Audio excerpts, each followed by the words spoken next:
Hi, it's Derek with Hudson Piano Studio. I have a question for you today. If you could name one song that you'd love to play on the piano, what would it be? If you went to a party at a friend's house and they had a piano there, what would you really love to sit down and play for everyone? And they would think, wow, they really know how to play the piano.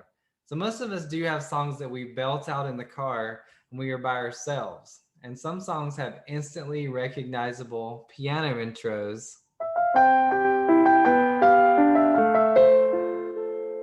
Or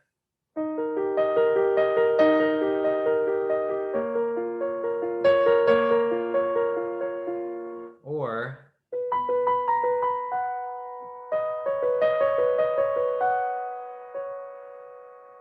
did you know those three songs? So here's my question for you. Whatever your style of music or favorite song is, whether it's pop or rock or country, Broadway, Disney, it can be played on the piano in one of three methods that we're going to walk through today. So we're going to talk about three ways to play a song. And so most music that you have access to is going to be available in one of three ways, and they are these. We have sheet music and a lead sheet and a chord chart. If there's a song that you want to play, more than likely, unless it's really obscure, it's going to be available in one of these three ways. So I want to walk you through today the difference between these three. They function differently. They can take the same song and present them in three different ways. And so we're going to walk through one song today presented three different ways. We're going to use Can You Feel the Love Tonight from Lion King and talk about it, how it's presented. So the first thing we look at is sheet music. Sheet music, you read note for note. So if you are a note reader and you know how to read music, sheet music is awesome because you can sit down, there's no improvisation to it. You can read notes exactly like they're written on the page and the song will sound awesome. It'll include a melody. It often includes lyrics if people want to sing that, and it can be played either as a solo or as an accompaniment for a singer. So this is how sheet music is laid out. It has notes on a page. This is sort of an early intermediate version of Can You Feel the Love Tonight? I'll give you a little bit of it so you can see.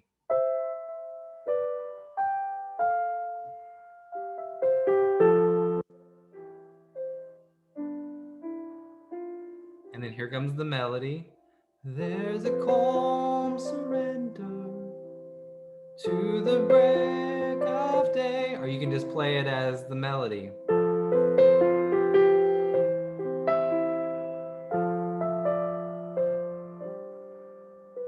And then it goes on. It goes.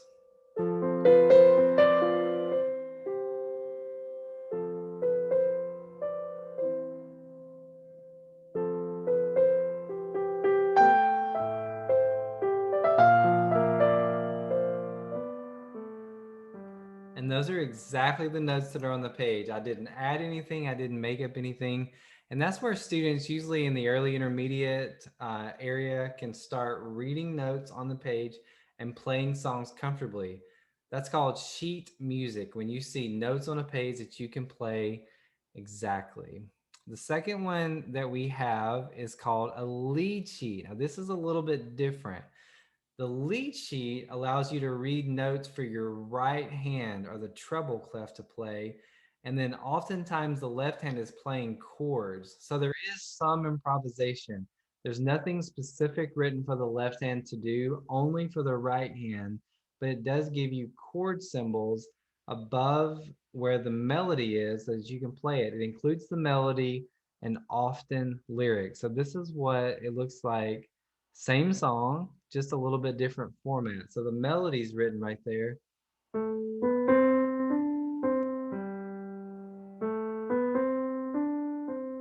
But above that, we have the chords F, C, F, C. So you actually play that.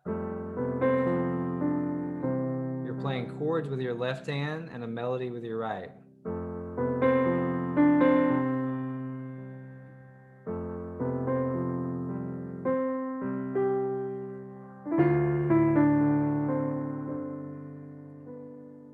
Same song, just gives you the information in a little bit different way. You have to be able to understand chords to be able to grasp this. And so I teach chords a lot in my lessons, even from the beginning with children, like with kids. I'll start with chords because it's such a valuable way to be able to play any song that you want to. So this is called a lead sheet. It has melody, it has lyrics, and it has chord symbols or chord names at the top. The third one is called a chord chart. This is the most stripped down version. It has only lyrics and chords included. So there's no melody. The chords are switched and played in the right hand, and the left hand is playing more bass notes. And this is all improvisation. There's no melody included.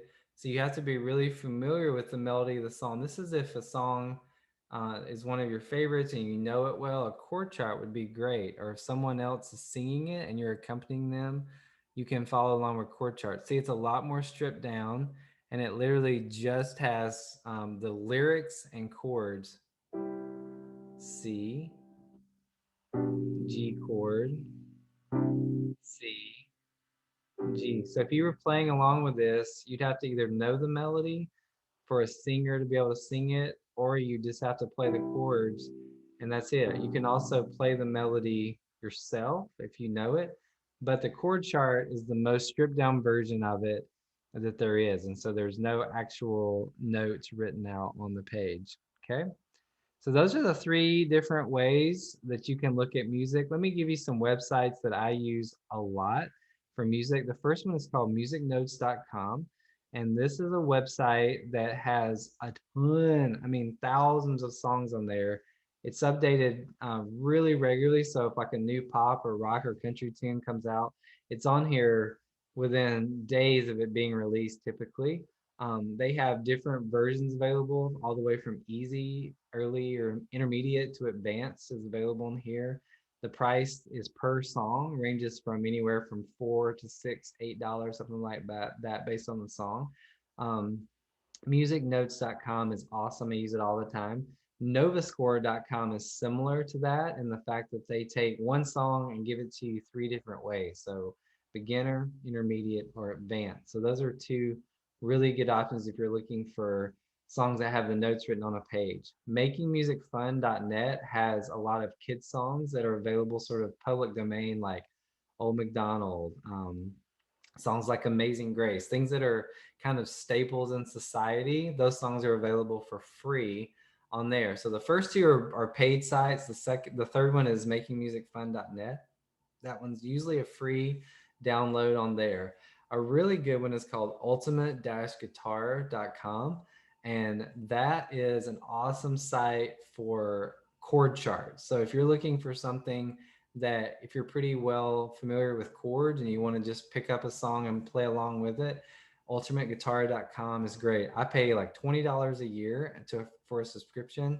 I can change the key in the song. I can simplify the chords. I can do a lot of tweaking to the actual chord charts that they have listed. So that's a one that I use quite a bit. So as you're looking for a song that you want to play, those are 4 places that you can go to do it. So my challenge is to you is to pick a song that you want to play and maybe search for it in one of those 3 ways. So in either sheet music or lead sheets or chord charts. Those are 3 different ways that you can find music. I'm here to help you anytime that I can. I'm also available on Facebook, Instagram, and YouTube under Hudson Piano Studio. So feel free to reach out to me. Any questions that you have regarding these 3 things. Have fun playing, and I'll see you at your next lesson.